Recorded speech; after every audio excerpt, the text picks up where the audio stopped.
All right, great day, and welcome back to this installation of Conversations, where it is about a dialogue and not a debate. Today, I am having conversations with 101 elite men, and we've been brought a few into the station today, and today we've focused on mentorship and what mentorship allows somebody. A few things that we've been covering today is a mentorship allows more efficiency. It allows confidence.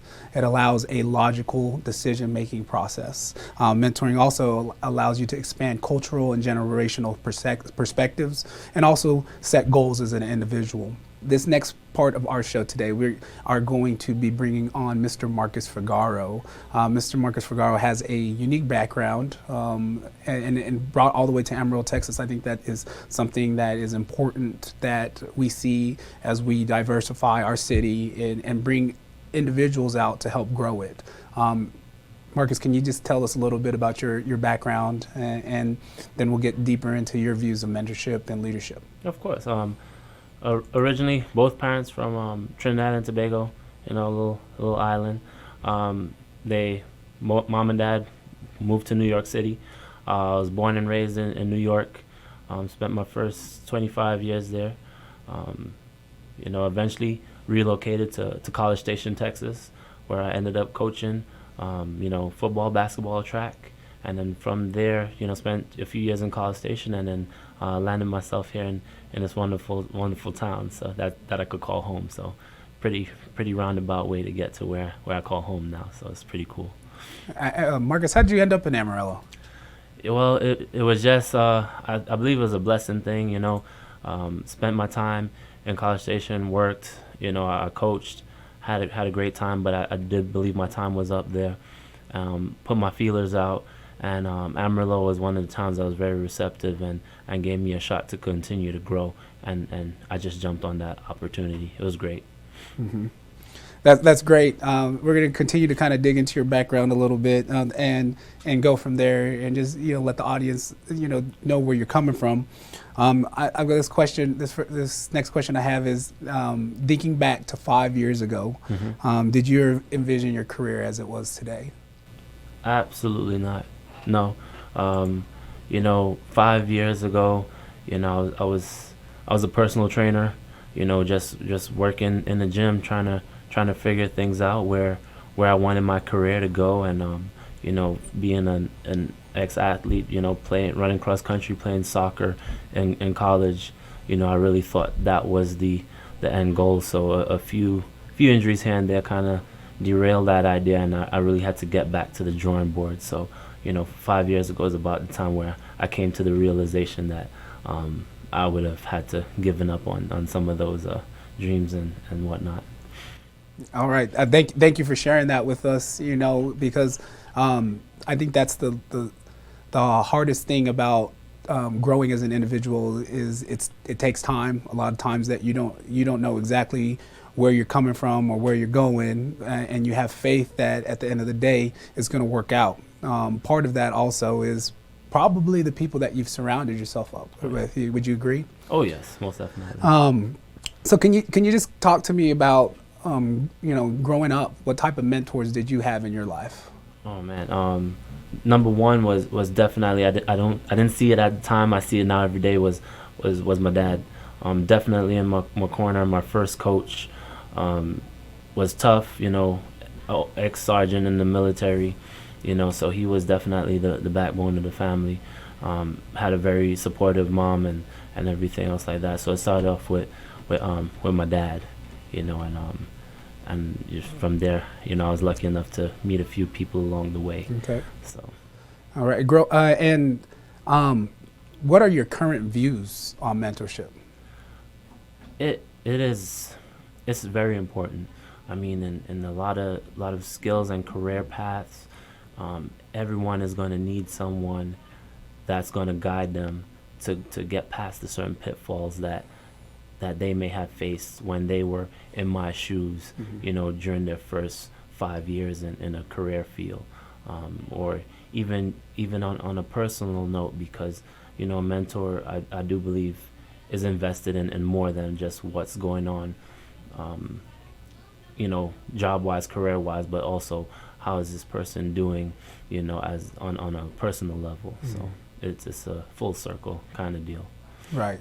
And from what I know about you, Marcus, you're a great mentor to your campus. Marcus is at Bowie 6th grade here in Amarillo, Texas.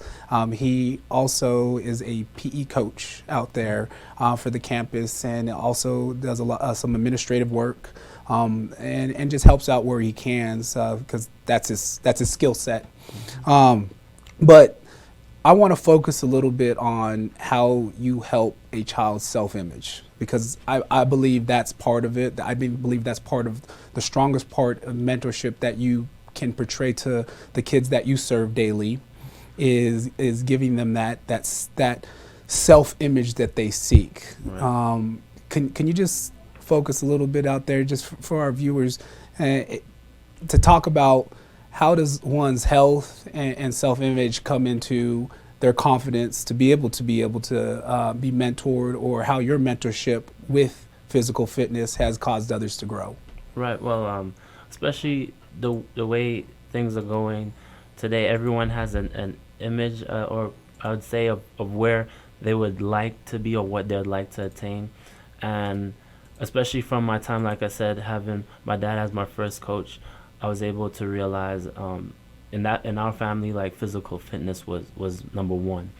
And especially here today, with this generation, these children that I get to work with, I get a chance to let them figure out where they what their goals are, health and fitness wise, and there's a great connection between physical fitness and being able to just enjoy a certain type of lifestyle. I mean, once everything is going well with the body and the mind, I think everything else follows, and you have a better perspective on life in general. Thank you for sharing that view with us, because I think that we get so tuned into our screens sometimes that we don't take the time to take care of our mind, our body, our souls, and to be able to accept mentorship. I 100% agree that physical fitness, self-image, and confidence can all be given to us through many different avenues, and that every day that you are working with kids, you're helping develop that with them. So thank you for that. No problem. And I'd like to kind of end our little segment, just to talk to you about risk taking. Right. You said you have background from New York to College Station, Right. now here to Amarillo. Right. Okay, risk taking. That's a lot of risk right there. Yes, it is. There's no true light at the end of the tunnel in your path. How did you get confident in risk taking? Oh man, it's something that you to be honest, you never really have it. It's once again, it's that mentorship. There's always someone in your corner that it's almost like a jumping from one level to the next. That mentor that you had from one area, they're kind of like saying, all right, you've reached your level with me. I'm gonna send you on, and I've given you the tools. And that's how my dad really left me, because I'm going to be honest, he passed away when I was 18. And, for a while I felt like I wasn't equipped, but I realized that it was time. He taught me everything he could teach me.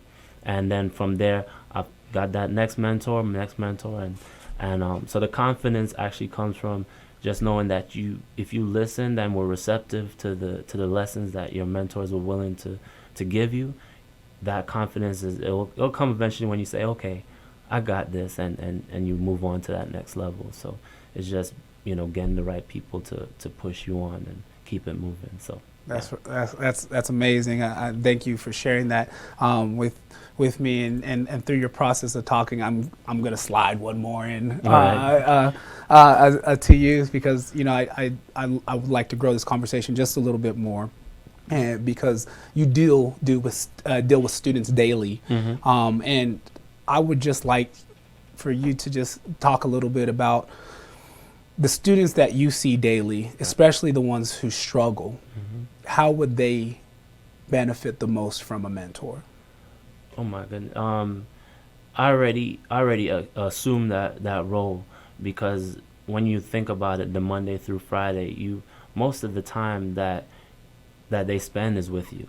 So, I always have to check myself and make sure that my message and my actions are congruent, and make sure that they align, because I know that at the end of the day, just as the same way that a lot of the words and messages that people have left with me, I know that I might, well, not might, but I won't be here forever. But I do believe that those words will carry on, and I do believe when they're ready to move on to that next level, they will have that confidence because I've instilled it in them.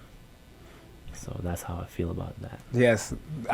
Again, thank you for sharing that. This mentorship is something that is very important. It's the ability to control what you can control, so that you can go out and you can help others. Again, that's the highest level of human interaction, in my own opinion, is to be able to learn something, do something, become successful at it, and then be able to help others, be able to carry on that torch, be able to break and expand in their roles, to grow their own businesses, because you just shared information and you've shared your pitfalls, you've shared your victories, you've shared everything about yourself to a point that another person can learn from your mistakes. So thank you, Marcus, for coming in and talking to us today on Conversations. We appreciate your time so much. Thank you for having me. Hey, you're very welcome. And I look forward to you coming back and sharing some things here in the future. Of course, not a problem.